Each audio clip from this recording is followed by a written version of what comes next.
Alright, hello everyone. So today I'm just going to do a quick video.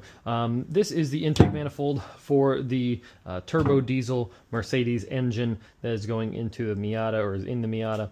Basically what I'm doing here, the factory setup has the turbos on this side of the engine, manifolds over here, and the crossover pipe goes across the top of the engine. Now there's no intercooler on that setup.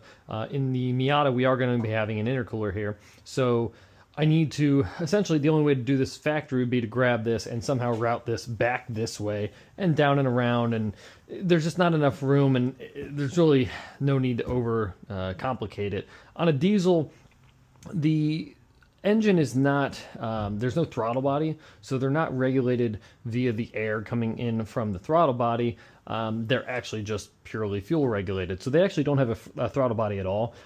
So what I'm going to do is essentially block this off, and then on the back here you can see I started cutting a 2.5-inch hole here with a 2.5-inch hole saw, but the manifold is just probably right about 2.5 inches tall, so it didn't quite cut through, and it was just cutting deeper.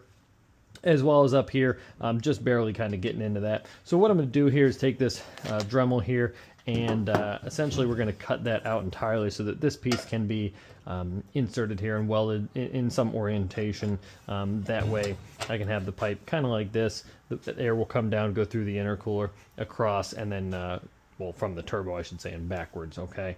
So this is kind of just what we're going to do. We're going to go ahead and cut this here.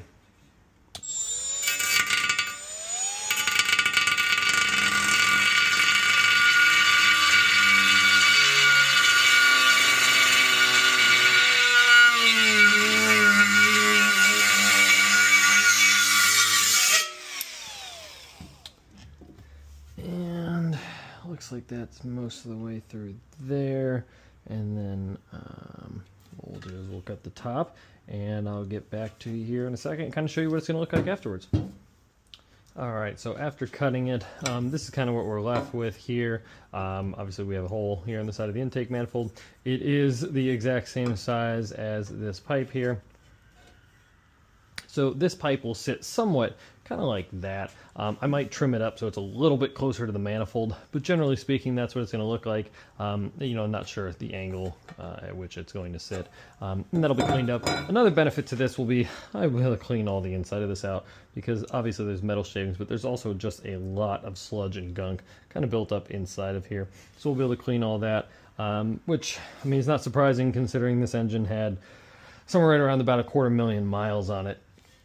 But we'll be able to clean this intake manifold up here. We're going to get all the sludge out of the inside of here, and we'll get this pipe welded on and get it ready to go back onto the Mercedes engine. And that will be one of the last real big sort of modifications needed to this engine to get it back in the car. You know, and then from there it'll essentially be getting the alternator setup done, the water pipes for the radiator, and that'll be the last couple big things. So we'll get this welded on here, and then get this block off plate, or even get it welded shut with the plate over top of it, and that'll be it. So just a quick video. Again, super simple stuff here. Just you know, getting that set up so this pipe can go into there.